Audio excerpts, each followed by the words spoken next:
welcome everyone. We'll do a quick introduction here.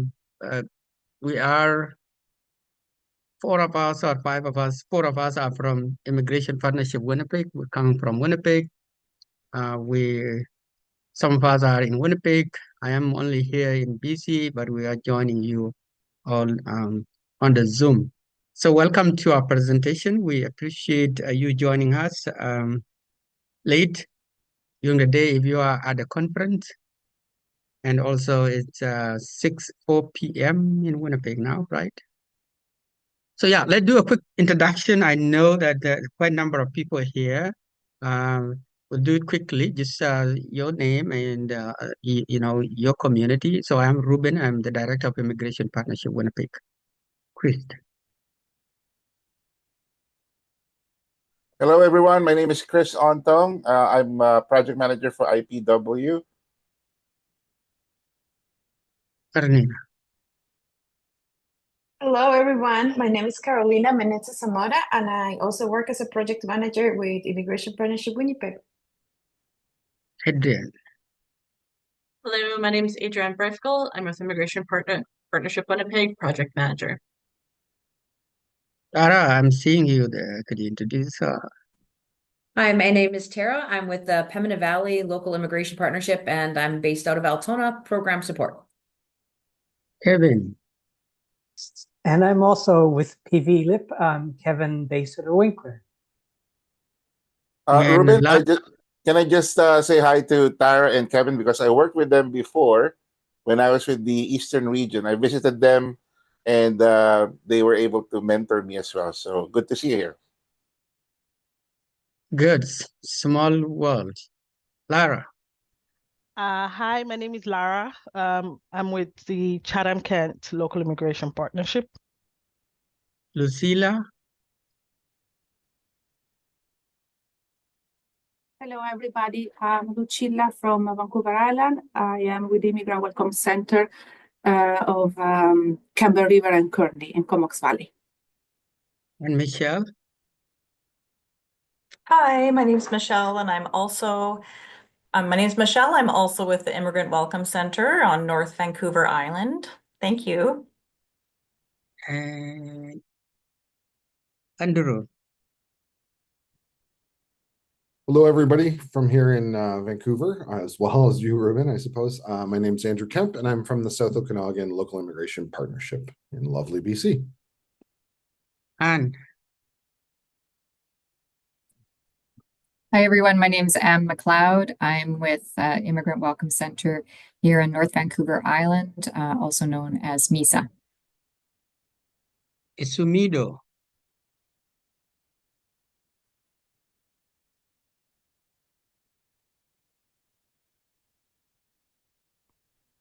Hi there. Sorry about that. I'm Elsa Samido. I am from Planning for Canada, a pre-arrival program funded by IRCC, and I'm based in Ottawa. Hi to all. Sarah.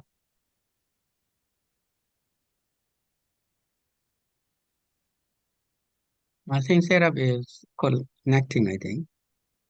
And we have our support person from the P2P. Do you want to introduce yourself again, if you don't mind? Yeah, no problem. Hi, everyone. My name is Alina, and I'm just here in the background in case you need me. And I wish you a great roundtable discussion. Thank you. Okay. Diana. Hi, everyone. I am the communication coordinator for the St. Thomas Elgin Local Immigration Partnership located in Southwestern Ontario. Okay. May you just join? Would you introduce yourself?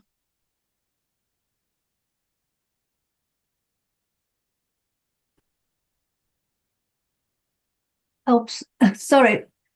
I got my time confused. My name is May Ebb, and I am from the Great Bruce Local Immigration Partnership, and this is 3-hour time difference. So I thought I have a little bit more time before this started. So sorry. Okay. Yeah, thank you so much. Those who are joining will get a chance, to talk later. This is a roundtable discussion, so we're not really going to be the one doing the talking. We will allow you to ask questions. This is the purpose of this. So we appreciate you being joining us. We are from Winnipeg, and Winnipeg is the land of different indigenous communities. The work that we do as a community is very important for us to remember always that we're living with indigenous people and people that have gone through a lot in their life, that we have to be mindful about that. So with that, I'm going to ask my colleague to share our screen so that we could do a kind of a general overview of the work that we do, and that will allow you to ask questions. So as we said earlier, and I think most of you are aware of the local immigration partnership. We are from Winnipeg, local immigration partnership. We call ourselves IPW. Next. And, like many of you, we're funded by ISCC, and we're one of the LIPs that is hosted by one of the community organizations. So our agent is Social Planning Council of Winnipeg. You all hearing me well? Okay, next. And our goals, which is very much like many of you, is to create that collaborative work environment for communities to find, solution that will help our newcomers succeed in their settlement and integration.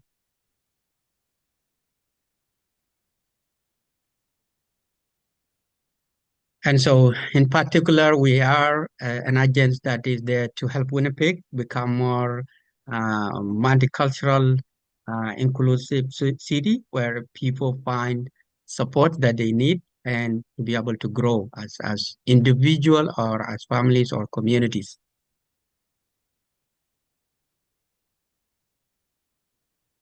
So quickly before, 5 years, more than 5 years ago, I would say, we had a strategic plan that we, think less than 5 years ago, strategic plan to help us, improve the work that we are doing. And that strategic plan include us going into the community, talking to our partner organization. You will later on see the structure of the IPW. I don't want it to, talk more about that because we're going to be actually presenting under the structure of the IPW. You will see how we are structured. So we have gone and met with community members and to, seek their input in terms of how do we move forward with the work that we are doing in the community. And in short, with that strategic plan, we identified 5 priority areas. That is to work on the pandemic recovery, supporting communities or part of our society or communities that were struggling a lot during the COVID-19, and also putting more effort on mental health need, especially for the newcomer communities, knowing how limited resources are there and also their accessibility in a manner that will accommodate other people, the newcomer community, and bettering the relationship between the newcomer and indigenous communities. My colleague will later on talk about that work and why is it important for Winnipeg for us to, continue with that kind of work. And then finding ways in which we could improve um, our systems, especially when it comes to racism and the struggle that youth, young people always have interacting with the police. So those become our 4 priority areas that we have to adjust our work and then incorporate into the work that we were already doing. Next. So it's very much like I said earlier, addressing the gaps in services. What it was very evident during the COVID-19, how the impact of poverty, lack of housing, exacerbated the impact of COVID-19 generally for a particular group of people, and that include newcomers. And the idea that I said earlier, how do we, create an environment where people actually talked about mental health. We know that there are agencies working to support newcomers when it comes to mental health.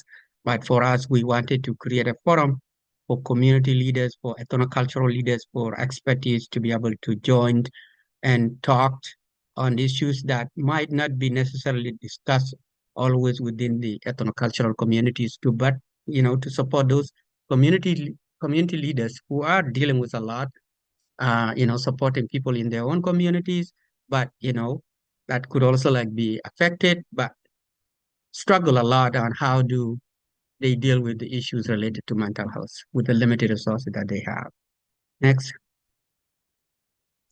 And as I said earlier, that idea of working, promoting understanding between newcomers and indigenous communities. Next. And of course, we'll talk more about it later on, but in our community we're one of the oldest lived, we've been in existence for a while, and before we have a project that called Umoja, and Umoja is a word for unity, from Eastern Africa kind of language. It's called Swahili.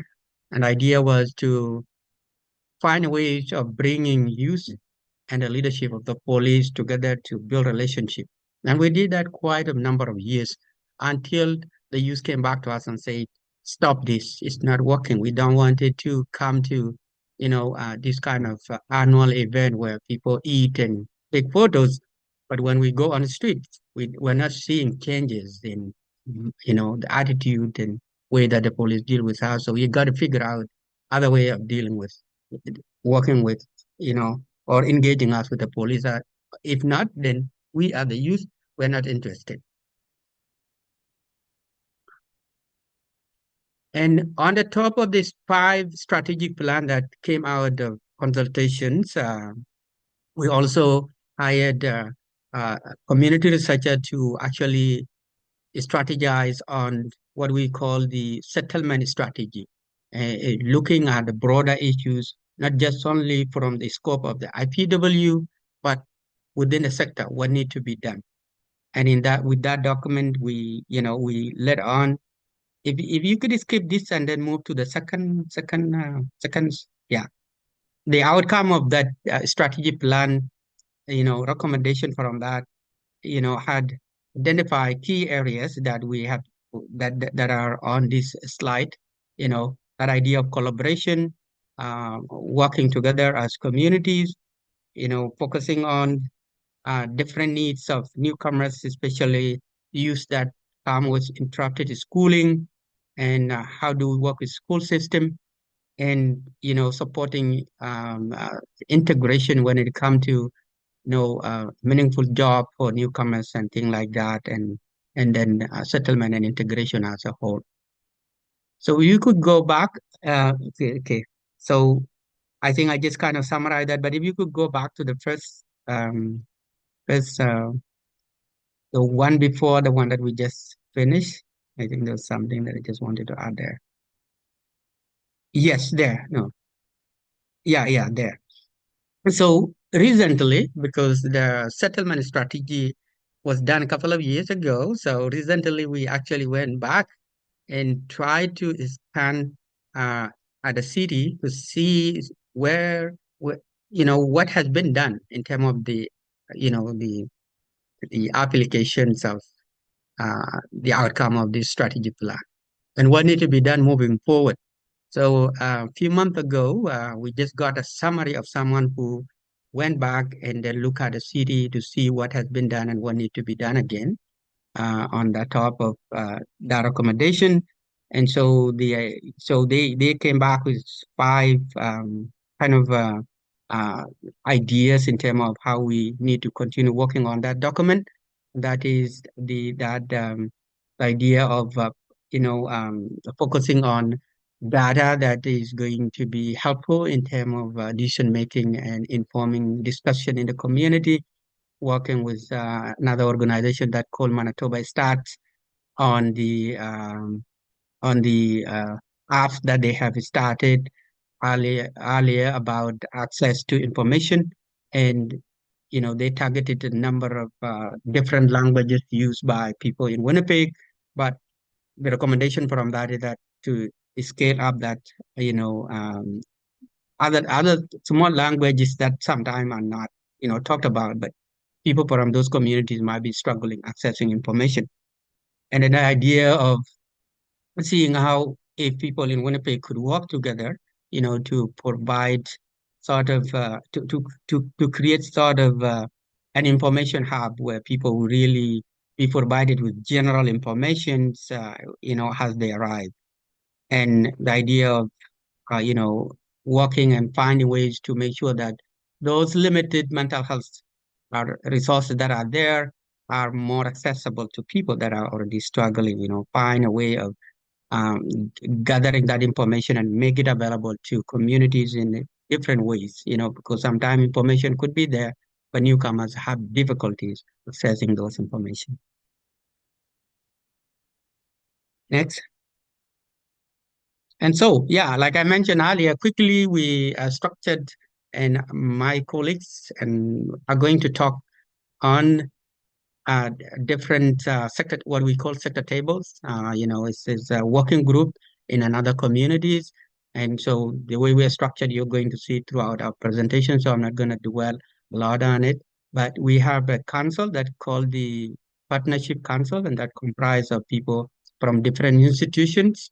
We separated that council, with the immigrant advisory sector table. So people with sleep experience could be only discussing issues on the space without, concern and things like that. And so we have the immigrant advisory sector table as a separate one from the council, and the council has about 20 people, or 22 people. And yeah, so immigrant advisory sector table consists of members, refugees, people who have gone through the experience of settlement and integrations, or people who really, even if they have stayed here longer, but have those kind of experience to be able to advise us on what need to be done to make sure that services that we are providing make changes in people's life. Next. Okay, so like I said, we have the Partnership Council, we have the Immigrant Advisory Sector Table, we have Indigenous and Newcomer Welcome Sector Table, we have Employment Sector Table, we have Civic Engagement Sector Table, we have Ethnocultural Communities Sector Table, we have Ethnocultural Youth Sector Table, and then we have Newcomer Education Coalition Sector Table. Those are how we are structured. And so one of my colleagues is going to walk you through some of these sector tables. So Adrian. Thank you. So welcome everyone again. In case you missed it earlier, my name's Adrian Brefkel, a project manager with IPW. I handle our Indigenous and Newcomer Engagement work, which includes the sector table as well as work around truth and reconciliation. So this sector table brings together both Indigenous and newcomer members with the goal of building bridges between communities in Winnipeg. There's also a subcommittee within this sector table, which is called the Indigenous Consultation Circle, who provides oversight and feedback on the development of the Indigenous Orientation Toolkit materials, which I'll talk about in a moment, and other items as needed. Through this sector table, the idea of the need and creation of the Indigenous Orientation Toolkit was developed. Next slide, please. So the Indigenous Orientation Toolkit, or IOTK for short, was created out of the need to address the misinformation and racist beliefs that were existing within the newcomer community that were often established before newcomers even arrived, either through media, family members, sometimes settlement organizations themselves. So the IOTK was created to be a resource for newcomer serving organizations to use to help educate not only themselves, the workers, also newcomers about Indigenous peoples, ranging from history, culture, and how that all connects to the realities of today. It aims to help prevent negative stereotypes and misinformation from forming that many newcomers receive before even arriving, as mentioned, It also aims to build bridges between the two communities through learning and understanding and finding commonalities between newcomer communities and Indigenous nations. While there are other educational materials out there, one thing that's kind of a little more unique about IOTK is that, well, it does give that history. It also works on finding common connections between the two groups to build that level of understanding and relation, kind of mutual points that they can connect on. Next slide, please. So the Indigenous Orientation Toolkit itself consists of the following. So there's 7 facilitator guides created in a train-the-trainer format, covering 7 different themes. There are EA modules accompanying the facilitator guides as well, covering from the Canadian language benchmarks from foundation level 1 up to level 8. First 2 are completely done, with 2 more to be released in about the next 6 months or so. There are only going to be 6 EAL modules, even though there's 7 guides, and that's just because once you get to the 7th guide, that one was kind of created in a little bit of a different format to really honor the theme that it is, which is connection to land. So it's more of, it's done in a sharing circle format, and it's meant to be done together in a group sitting outside on the land, and it's just talking about questions and stuff. So there wasn't really an EAL thing to link with it. There's also 7 short videos related to each theme covered by the guides, and a digital learning system, which is meant to be a self-guided, self-reflective learning tool. So the website is on the screen there, hopetoolkit.ca, but it's in the process about to be redesigned, and then all the materials will be up on there once that's ready. But if anybody wants the resources that are available in the moment, they can reach out to me and I can share them directly. And our contact information and everything will be available at that end. Next slide, please. So part of my work includes creating partnerships with organizations around bridge building activities, focusing a lot on opportunities to experience and learn about Indigenous culture hands-on. An example of this is the Manitoba powwow. 3 years ago, IPW, Mosaic, and the Immigrant Refugee Community Organization of Manitoba were approached by a knowledge keeper we work with frequently, Clayton Sandy, to help organize a group of newcomers to attend the Manitoba powwow. At this point, it was about 3-4 weeks away, so we quickly got to work piecing things together, expecting to be a smaller group of about 50 people. We ended up having to cap it at 150 because demand was so high and time and resources were low. So in about 3 weeks, we were able to organize tickets, transportation, food, all of that for 150 people. The second year, we learned, and we started earlier. We had learned from the previous year and made the second year go a lot smoother. That year, we had approximately 200 participants. This past May, which was our 3rd year in this partnership, and that initial partnership has grown into an actual official partnership that has been funded by Canadian Heritage called the Unity Project on paper, but in practice, we call it the Building Bridges Partnership. So it is no longer just the 3 organizations. Due to demand from other organizations asking to work with us, we are now a total of 10 organizations, which includes working directly with Manitoba Inc. as one of their board members sits on our core partnership committee. This past May, we had to attend 2 of the days to accommodate our numbers, totaling almost 600 participants over 2 days. Through the creation of that initial partnership between IPW, Mosaic, and IRCOM, and the work that each of our organizations does together and separate around bridge building, we were able to get funding for what is the Unity Project, which not only covered much of the 2024 powwow expenses, as well as a little bit left over for the 2025 year, but also gave each of the partnership organizations additional funds to hold their own bridge building activities. This leads me to a next example from the bridge building through land learning hands-on, which we do, which is our annual summer land-based learning activities. This is a partnership that I also started 3 years ago between IPW, Mount Carmel Clinic, and IRCOM. And this program gives opportunities to newcomers to learn about Indigenous culture and history through land-based learning activities. We've done various activities such as medicine picking, Indigenous games, very specific teaching with elders, like strawberry teachings. And we always end the summer with an event that's focused around truth and reconciliation at the end of September. This partnership has also grown over the past 3 years due to demand of organizations wanting to work with the group. And we've also gone from inviting just participants, so clients of those organizations, to actual sector staff as well, part of their learning as well. So the importance of this type of work within the sector is extremely important, especially in today's climate, where there is increasing racism and negative sentiment to both Indigenous peoples and immigrants. It definitely comes with its own unique challenges, as the Indigenous way of approaching relationships and partnerships is much different than what we are often restricted by due to funding, deadlines, reporting information, etc. That all comes within working within the immigration sector. So the advice that I always like to give is to approach it with an open heart and good intentions, understand that things may take time, and be willing to make mistakes so that you can learn to grow from them.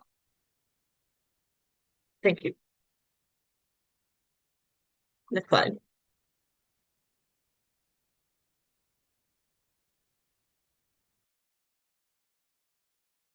Hi, that's me.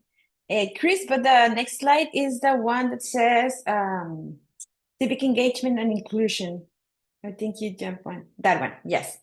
So I'm gonna introduce myself again. My name is Carolina Menezes Zamora, and I am in charge of 2 of the sector tables, the civic engagement and inclusion table, and also the employment sector table. So I'm just gonna give you like a very quick overview of some of the work that we have been doing in the last couple of years.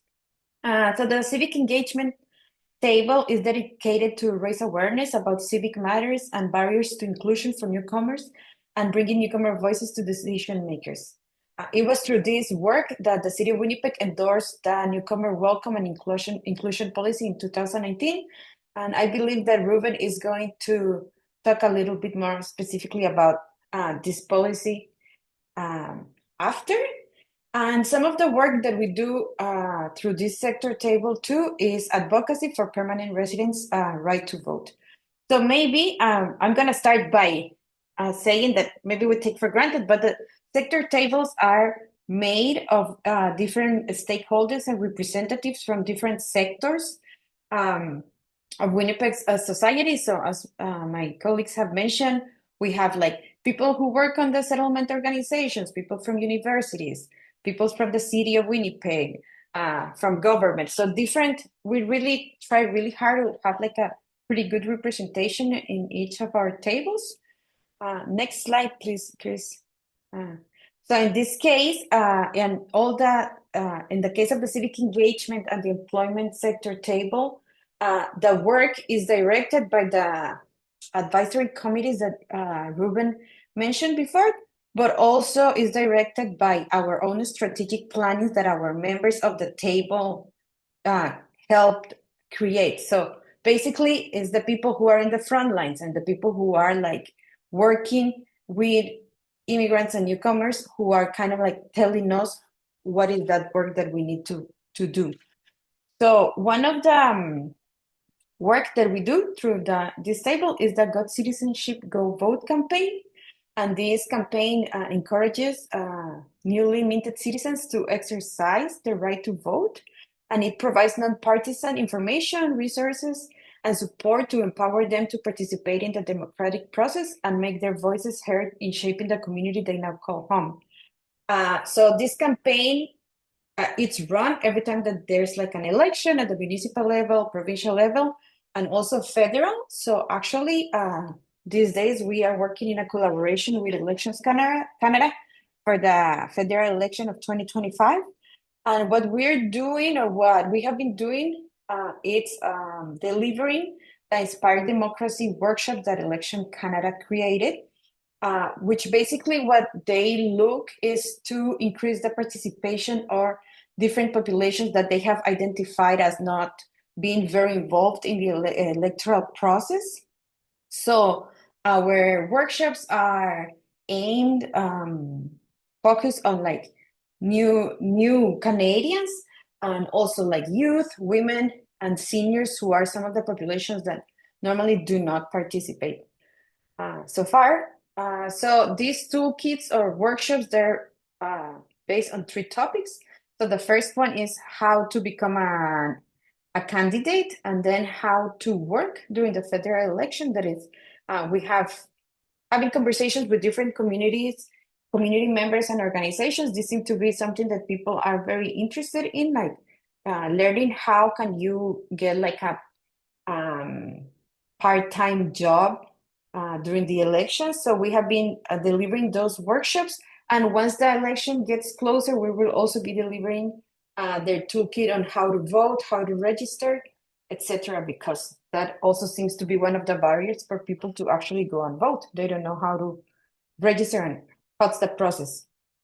And as part of these campaigns, we also create videos in, for example, 50 different languages where people and community members explain the importance of voting and why, like what are like the reasons why we should like get involved in the process, and how like voting and the decision making affects our daily life.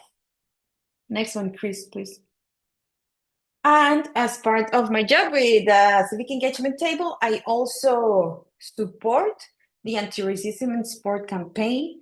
So this campaign was born actually as part of this table because it was like identified as a need, I believe in 2021. But this campaign now has grown enough that it has become like its own little thing that it's managed by 6 independent consultants. And I am like providing them with also like project management and administrative support.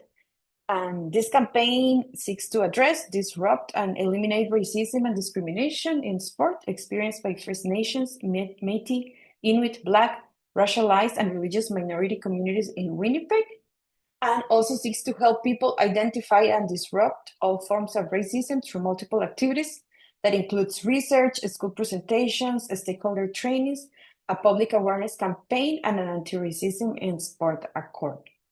So this is the website here. If you want to learn more about the work that it's been done through this campaign, you can click there, or also contact me afterwards. And as part of this campaign also, we are right now working on a documentary that is going to be probably premiere on, I think, March 22nd of next year. And this documentary is basically like, it portrays the stories and challenges that people, racialized and minorities face when trying to participate in sports, but also portrays like the stories of success. So yeah, that's something that we are looking forward to finally finish the documentary. Next slide, please. And yeah, so now I'm just gonna switch and talk about the employment sector table. That is the other table in which I work. This sector table is composed of employment stakeholders from various sectors that analyze, prioritize, build awareness around, and act on key issues that influence the success and inclusion of newcomers in Winnipeg workplaces. Next. And this year we have been working mostly in the Immigrant Work Project. The aim of this project is to collaborate with employers and community partners in co-designing strategies that facilitate the identification, recruitment, employment, and retention of immigrant talent. This project is a continued partnership with WEST, the World Education Services, and also a group of what we have called foundational partners that are stakeholders from Winnipeg, who are the ones who support us with the project. So for example, next slide. This picture that we were seeing in the last slide, and this one that is here on the top right, it's part of the project outputs, and it's part of the communications campaign. This campaign aims to build a business case for immigrant inclusion. So there was like a toolkit, that communications toolkit that was created and shared with all the foundational partners, where we were all posting our social media and yeah, basically building the business case for immigrants, for immigrant inclusion, and building and explaining why is it important and beneficial for your businesses to hire immigrants. Second output of this project is training that is tailored to the needs of local businesses. So far, we have run 3 training sessions, and actually tomorrow is the 4th training session. Well, Wes are the ones who run these sessions. And the first sessions were focused on how to engage employers. And the second, like the 3rd and 4th sessions are more focused on like providing employers with the like information related to how to navigate like all the legal world and like the visa worlds and the work permit worlds. So, which is one of the things that employers have asked us to tackle. Like, it seems that people get sometimes very overwhelmed with the idea of all the process that entails to hire an immigrant or a person from outside Canada. So they just prefer not to do it. So part of the work that we're doing is trying to create that awareness and that sharing that knowledge so people can actually jump in to the idea of hiring immigrants. And the third output is some video series that are short testimonial video clips that spotlight success stories and best practices from a peer-to-peer perspective. So in Winnipeg, we have 2 employers who are sharing their success stories for the videos. And I believe that these videos will be shared beginning of next year. And the last output is an employer network that aims to be a localized network that convenes and engages employers in policy and advocacy discussions associated with immigrant attraction and retention. And so far, this has been like, I would say, the most challenging output and the one that we're still kind of like working on. But yes, we think that this will like, it would be worked next year for sure. And I believe that's everything for me. Thank you. Yeah, so additional sector tables are, one of our colleagues is not here. This is what we call the newcomer ethnocultural, newcomer ethnocultural-led mental health framework. I just mentioned earlier that, with the consultation with people in the community, we've been told that accessibility to mental health services is very limited, but also the mental health services that are available, sometimes people who are new are coming with different cultures and different worldviews struggled to, access those services. So we wanted to find ways in which people would be provided with opportunity to learn from each other. People who are providing services, people with the training, who are providing different services, people working with settlement organization, interacting with ethnocultural communities to talk about things that, these groups might not have a chance to engage each other with. So that they could better inform themselves and be able to go back to their communities to make changes. One of the things that most of you know is mental health in different cultural communities is not talked about. This is something that people don't really wanted to be associated with it, or they have a different understanding of what mental health is. And so providing these, forums create opportunities for people to really overcome some of those stigma. And then when they go back to their communities, they'll be able to also educate people within their own communities. And there are things to learn from the ethnocultural communities or community leaders, from the people that working in the system and providing services to the newcomer community. So that is the main goal of that. And so organizing these community forums, sometimes it's more than a meeting where, people working in the sector meet to share experience. Sometimes it's more of 2 hours, 3 hours kind of a conversations, round table conversations, sharing food and diving into those issues so that people have opportunities to ask questions to, if they're afraid of something, they'll be able to say. So it's very informal, but educative in a sense that it's a rare opportunity. People don't always have those kind of opportunities to talk to each other about mental health. Newcomer Ethnocultural Youth Council is another sector table that we run, and it is very much coming from the experience of working with ethnocultural communities, that people that come from different parts of the world have different structures, and those structures remain with them even here in Canada. Sometimes some of the youth that are growing up here in Canada find it very difficult to fully participate in their own ethnocultural communities when it comes to decision making. And so this forum provide youth with a tool, a training that enable them to be able to engage in a difficult discussion within their own communities, but most importantly, is to give the youth, newcomer youth and ethnocultural youth, a voice to really influence decision making within the settlement and within the city and at different levels of government, so that their voices are heard. Next. And Chris. Yes, thank you, Ruben. So, hi again, everyone. As I introduced myself earlier, my name is Chris Ontong.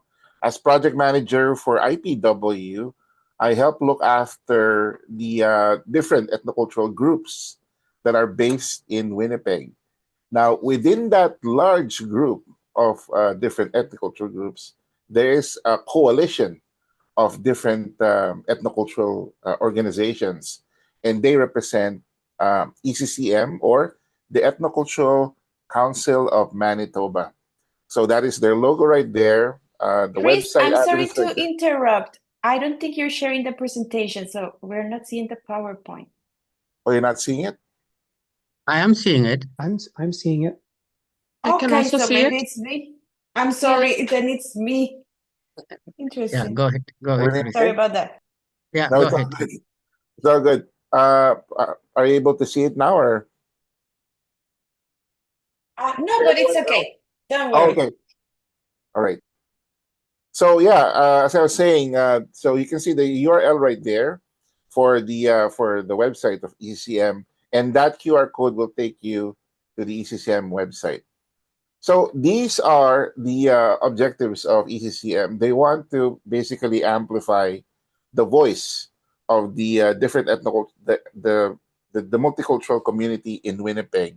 So they want to empower, inspire, and mobilize all the ethnocultural communities, not just in Winnipeg, by the way, in Manitoba.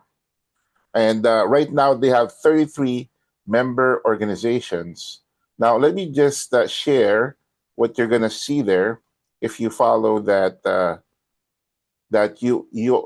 QR code. So you'll be able to see the website of ECCM right here, and it's a very robust website because they also have their own news section.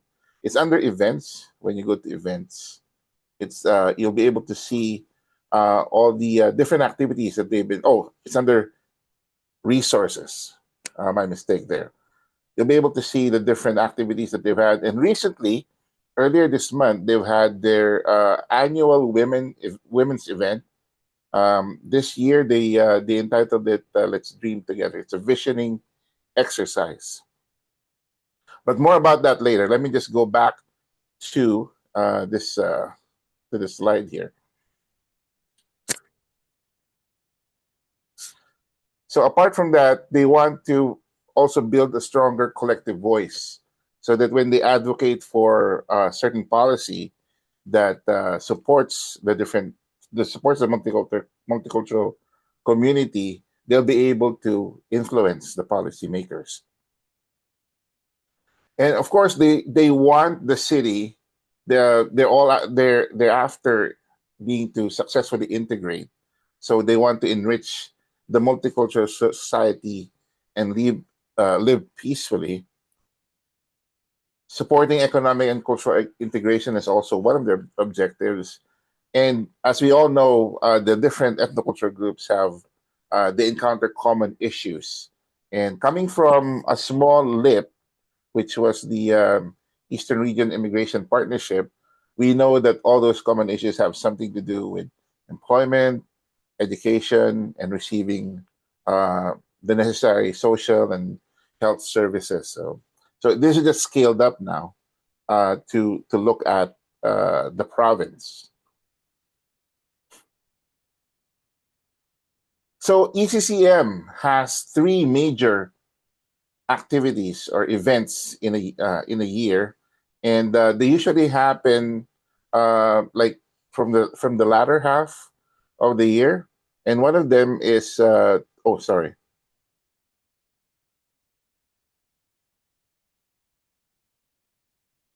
Jumping ahead. This one is Multiculturalism Day. They team up with IPW to celebrate Multiculturalism Day, normally celebrated on June the 27th. For this year, it was celebrated along with the Newcomer Welcome Fair, and there was 1,000. The attendance that was logged for that particular event was over 1,000. So it's pretty successful, and there are different services that are there, city services, and other civic organizations are also participating there. So we're able to connect the multicultural community, especially the newcomers, with the necessary services that they need to be able to settle and integrate in the city. And they also have an annual general meeting. It usually takes place in the last quarter of the year. And as I've said earlier, they have a women's event also within the last quarter of the year. So this is the snapshot of the culmination of that event, which is held in the North End. So it's a visioning exercise which encouraged the participants to take a look at what kind of future they're expecting as a woman. And it was well attended, as you can see there.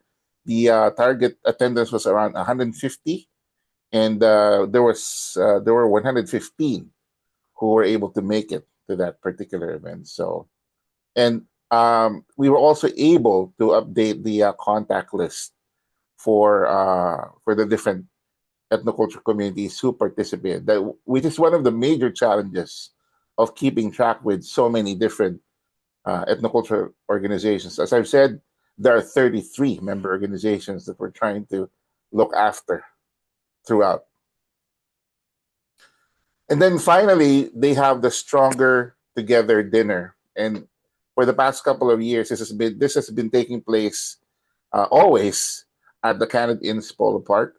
So basically, it's a celebration of the year, culminating in this dinner that happens in the ballroom. There are different cultural presentations from the various ethnocultural communities. There are speakers as well, and the invitees for this event are among the invitees for these events are the different civic organizations, the different ethnocultural communities, and of course, IPW staff will also be on hand, along with the staff of ECCM and the board of directors will also be there. So that's for this year. It's scheduled on December the 10th from 5 to 9 p.m. As I said, it's going to be at the Canada Inn's Polo Park. So that's the Stronger Together dinner. So that gives you all the 4 major events of ECCM. I just wanted to add that ECCM started out as a small group, which was closely supported by IPW in the beginning, but now they've evolved into like an semi-independent organization of their own. But IPW still supports them, and we assist them in finding and securing grants, and also with their projects. So all of those events that I mentioned earlier, the women's event, the multiculturalism celebration, and the Stronger Together dinner, I'm always working alongside with the staff of ECCM. Now, going back to what I said at the beginning, so I help support the different ethnocultural groups in Winnipeg. So one of them is ECCM because they're a coalition, but then there are also organizations which are not part of ECCM, and they are still they're still within my portfolio. So I also look after them and connect with them. Now, just to give you an idea of the racialized population in Winnipeg, it's actually 28.7% of its total population, but this is based on Census 2021. Now, in hard numbers, that's actually 223,000 people that are based in Winnipeg. So that's the estimated head count of the racialized community in Winnipeg, and that includes South Asians, Filipinos, Black Canadians, Chinese residents, and they're primarily concentrated in urban and suburban neighborhoods. But please bear in mind that this does not include the Indigenous community. So, in a nutshell, that is the sector table that I look after. So again, it's the ECCM, it's the non-affiliated ethnocultural organizations, which are not part of ECCM, and then those that are not organized are probably too small to organize themselves. So that is the sector table that I look after. And also internally, I assist the IPW with their media and communications, with their online presence to their website and its social media accounts. Thank you. Next. My colleagues mentioned earlier about the Newcomer Welcome Fair. This is going back to 20, I think 14, not 14, 16 there when it started, and this is done yearly. This is an event to bring newcomers together with a settlement organization, so that settlement organization will be able to share information that they have for newcomers, and also for the city to also share some of the information with newcomers. But we do celebrate multiculturalism also on that very day. So for the last few years, it's become more of information sharing, cultural sharing. I remember last year we have about 7 different ethnic groups, performing in the open. Started from Inuits to community members from Mexico, to Ghana, and different music celebrations and food always is part of that celebration with indigenous communities. We have a teepee set up by an elder that talked about the significance of that structure within the indigenous community, and young people will be coming to learn. And there's a lot of activities for children. So it's a family event, it's a community event, it's an information sharing event, it is a celebration itself, and it's attended by politicians from from the city, from the province. Sometimes we get representation from the IRCC and federal government, and sometimes we get letters if people are not there in person to share on behalf of those institutions. So it's a big event for us. We do it in June each year. So hopefully this year we had a meeting, and I think it's now kind of set that it is going to be always done the first 2 weeks of June. So next year we're looking forward to that, and the attendance is always around 1,000 people, as Chris has said. Very important event. Sharing food. I know that we are a IRCC funded organization, and so sometimes we don't get money for food, but we do it collaboratively with the community. I remember, toward the event, we'll be able to send out, email to organization asking $100, 200, whatever that you can afford, and the budget for this event is always over, 30,000, and we're able to raise it from community members and community organizations. So it's a success of how people in Winnipeg are working together to, make this event happening every year. Next. And Karanina had mentioned earlier that the city of Winnipeg has endorsed a policy called Newcomer Welcome and Inclusion Policy that is came out from the civic engagement that she mentioned. Civic engagement, this policy came out from it, the anti-racism in sport and the campaign about elections. This particular policy is now a government of is a city policy. We co-created it. We worked together with the city, but it is a city policy, and it was endorsed by the city in 2020. It is to create a welcoming city, a city without racism, equitable and accessible services, a representative workforce, and active implementation of those ideas that have been put forward. So this for the last few years, the city has been working on it. It is evaluated every year to see where the city has progressed.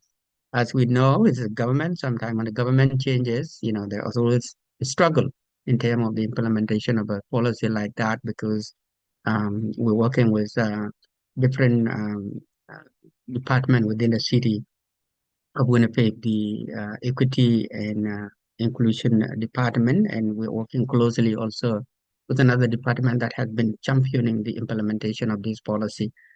Just recently, the government restructured, and so that department that was working with us closely kind of changed, and so the policy is now being taken to the kind of a senior department where it is going to be implemented across the city, by the city. So we continue to work with it. From us as a community advocate, sometimes we think that is very slow, and it is.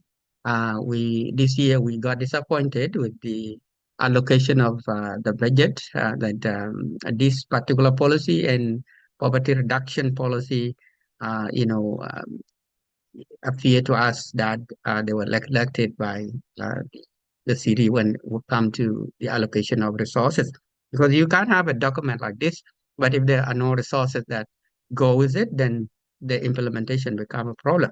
So this is kind of discussion now that we have with the city partners to see where to mobilize resources and use the available resources to be able to make sure that we move on with the next phase of the implementation of the policy. Next. And I think we have left out one sector table that is called the Newcomer Education Coalition Sector Table, where we work to support newcomers from kindergarten to high school. But now this sector table have evolved for the last few years. So we have a coordinator who is not here today, and the Newcomer Education Coalition publish every year what we call the State of Equity report in education that look into a different school division within Manitoba to see which school division is doing what, and from the makeup of the leadership to how they are supporting newcomers teachers to how they're dealing with newcomers themselves to meet their various needs. So it's a very important document. The Newcomer Education Coalition have its own website. So if you go to Newcomer Education Coalition, you'll be able to find resources and the structure of that civic engagement, that sector table that we support. The way we work is, as has been said earlier, that we work collaboratively with people. So, for example, the Ethnocultural Council, we started it, we created it, but we created it with its own board. So we treated it as a different entity, even though we've been the one supporting it from get-go. Now they're in the process of growing. Same thing with the Newcomer Education Coalition is as a individual from schools, people from the community that are working in this, and then also different institutions within the school of different representative on the sector table. Actually, the reason why the coordinator has not joined us today is that they have a meeting today around 4 p.m. So that is something that I just wanted to add. But other than that, I am going to stop here and allow you to ask questions.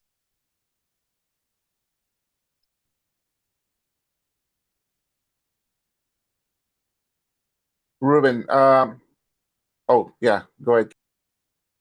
So just to make sure I understand, so each of these tables involves a variety of community partners, correct?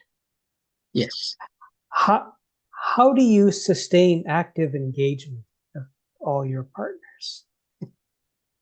Or I mean, maybe you don't have any issues with sort of maintaining sort of the engagement you need, but I'm curious what you do to kind of sustain that. I will say that it is always a challenge because these individuals are volunteers. You know, some of the members are representing institutions. Sometimes you find them available when it comes to meetings.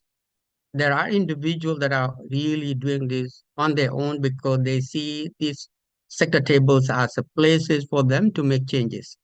And so sometimes they'll come and sometimes they'll go.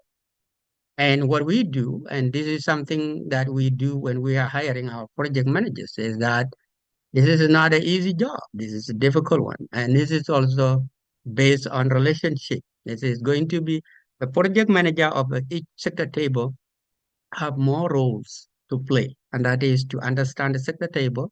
But if people are not coming because, you know, for some reason, you also have to have those activities happening so that you'll be able to recruit more people. The more you do and the meaningful thing that you do in the community, the more people will be interested in joining. So we struggled, and this is one of our, you know, challenge, but we embrace that. We accepted that, and we always make sure that we engage people so that they, you know, they see the interest. They see that this is a genuine forum for them to make changes, and then they will come. Sometimes some members are there for 3 years, and you know after 3 years you see that their interests kind of go down. You don't, you know, you keep them on the forum, but you actively have to engage.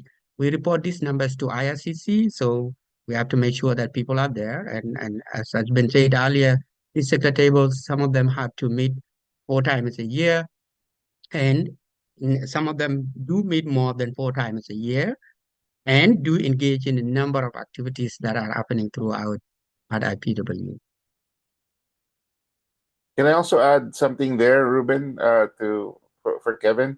I mean, for my particular sector table, which is the ECCM, what I noticed was to keep them engaged is the most effective ways are to keep the membership informed and have activities that get them involved. For example, keeping them informed. One of the first things that I did when I stepped into the role was to make sure that the regular posting on social media was resumed, because for a while it stagnated when the previous project manager departed. But as soon as the regular postings resumed, then that's when I noticed that there was a pickup in terms of traffic to the social media account, to the Facebook page for ECCM, and it all culminated when we had that women's event. So it just spiked because when they heard about when the invitation was posted for that event, and then pictures of the event were shared afterwards, like there was a huge spike, and that created a lot of interest and got them more engaged, and they were looking forward to the next activity, which is the Stronger Together dinner. So those are one of the things that I noticed, or the methods, or the measures that I used for my particular sector table. I also want to add, but this is not. I don't know if this is related to that question, but one of the common things, the common perception, is that we're working in silos, but actually, my sector table was actively collaborating with Carolina's sector table from, like, in the last federal election. I don't believe it was Carolina back then who was looking after that that particular sector table. But they were collaborating in the sense that when IPW was trying to encourage the ethnocultural community to participate in the elections, what they did was the Got Citizenship Go Vote project collaborated with ECCM, and they came up with translations to so video recording of people from the different communities translating the message of, go out and vote, and explaining the importance of that participation. So that's another example of, and I guess that could also work as some sort of engagement with the community, because they get involved with a very important electoral political exercise.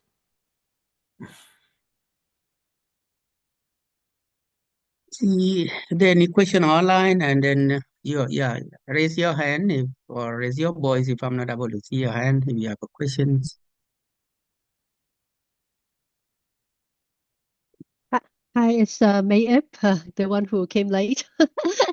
So I think one of the things that Crispin was saying is that is like encourage the organizations that are on your sector table to take ownership of some of the events, right? So for example, we've been doing that too. So we operate slightly differently. Under our GBLIP Council, we have 3 subcommittee. They're more like working groups. Each subcommittee take on 67 objectives that was derived from our strategic plan. And then my job as a facilitator of those subcommittee is to bring together all the subcommittee member organization and think of activities that they want to create together in order to achieve some of these objectives, and put it back to them as a working group, and then as a whole subcommittee to take on the project. So that way they feel that the table or the group belongs to them. It doesn't belong to the LIP. Right. So, and then the other thing is that what I noticed is that you will always get all those few organizations who are actively involved, but it doesn't mean that the others are not engaged. They're very different level of engagement, and I noticed that when we last year reached out to some of the council members who haven't been to our meeting for a while, and I noticed that they said, well, we can't, because everybody has so much on their plate. They can't necessarily attend meeting, but it doesn't mean that they don't read minutes. They don't bring it to their organization. So they're actually doing that, but without us knowing sometimes. Mm-hmm. Thank you. I just wanted to add regarding to that you're saying that I've also think that it is important for us to try not to put extra work on the people, right? Because, and sometimes I think we need to just be creative and flexible to try to also accommodate the work that we're doing to the work that some of these people are already doing in their organization. So we also don't reinvent the wheel with things that are already happening, right? But that requires a lot of communication, and it requires a lot of like networking and relationship building, because the reality is also that some of the organizations that we're working, they're competing for the same fundings and stuff like that, right? So I think that finding ways in which like the work that we do can be part of the work that these people are doing in their own organization that has worked for some of my tables too.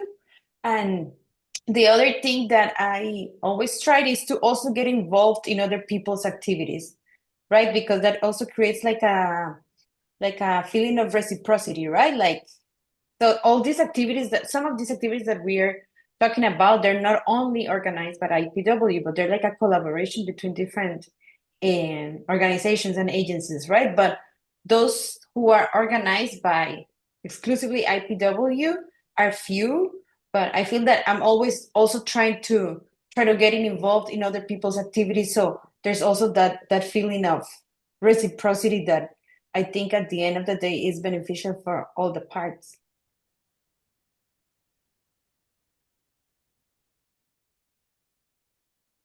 So I Any do other have question?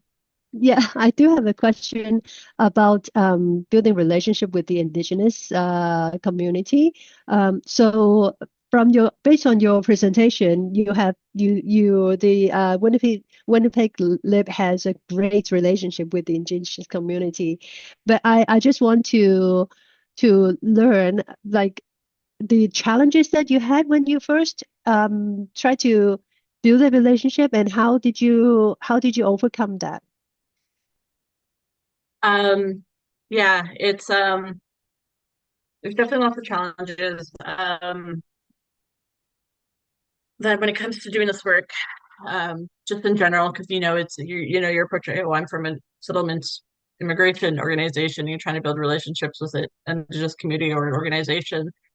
Sometimes that cannot always necessarily be received positively. But like luckily in Winnipeg, there are a lot of indigenous organizations or Indigenous departments within existing organizations that are doing a lot of work around connecting with newcomers already. So there's that great benefit there. I mean, I have some own personal struggles as well too. Just obviously, like I'm white presenting. My last name is, my last name sounds like I'm a uh, immigrant myself, right? Like it's a strong Dutch name from my dad's side. So it's the personal receiving of, are you an Indigenous person doing this work? And yes, I am. But I think the biggest struggle that people say that they have when doing this work initially is just the starting of it.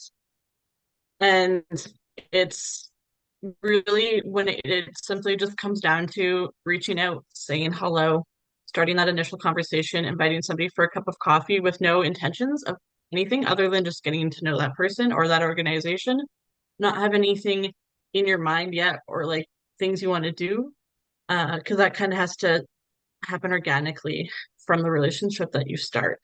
You can't go in with like necessarily a preset idea, because there needs to be that active collaboration together.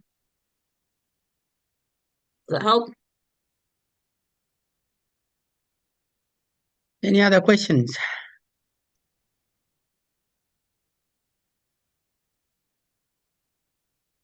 Be quiet. You could also share some of the thing that you are doing, so that we could also learn from you. So it's not just only us; it could be also you sharing with us some of the thing that you are doing that could also help us improve our work.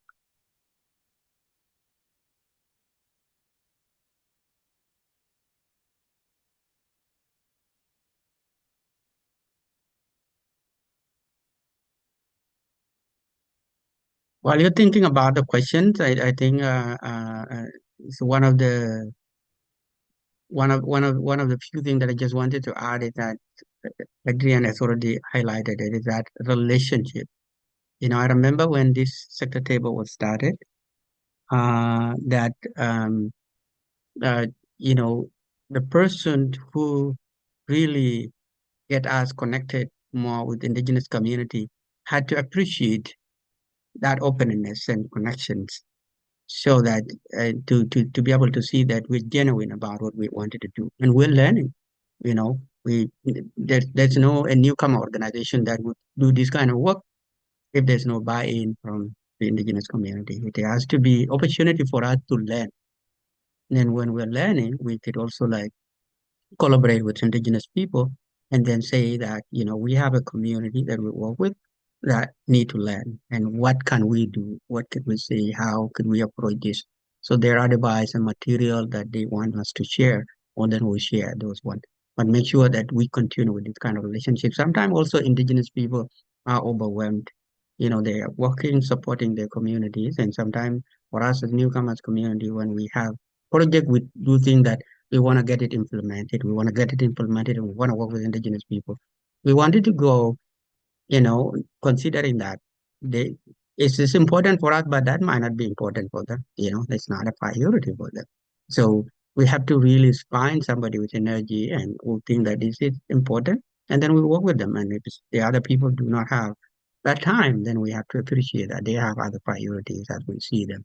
And Winnipeg is one of the, you know, the largest city in our country with a large number of Indigenous people that are actually moving from from the northern communities coming to Winnipeg.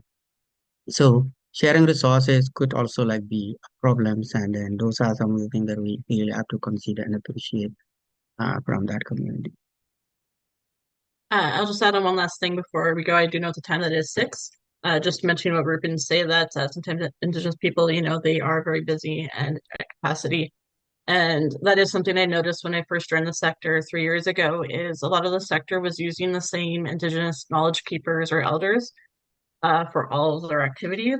And I just kind of had to speak up and encourage people to start building their own relations and their own connections, because there's only so much one person can carry on their own. And to also remember, like, Indigenous people aren't resources, they're people.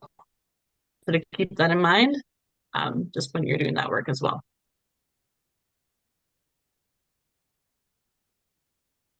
And then it is 6:02, Ruben, so. Yeah, I think the only thing that we could say is just say thank you so much, and thank you for listening. Hopefully that with this connection, we'll be able to engage, outside this forum. If you're interested in any of our sector table, please do reach out to us. And we are also interested to learning from you. This is a journey that all of us need to cooperate and learn as we do this kind of work. And so we really appreciate you attending our roundtable presentation. Thank you. Have a good evening. Thanks, everyone.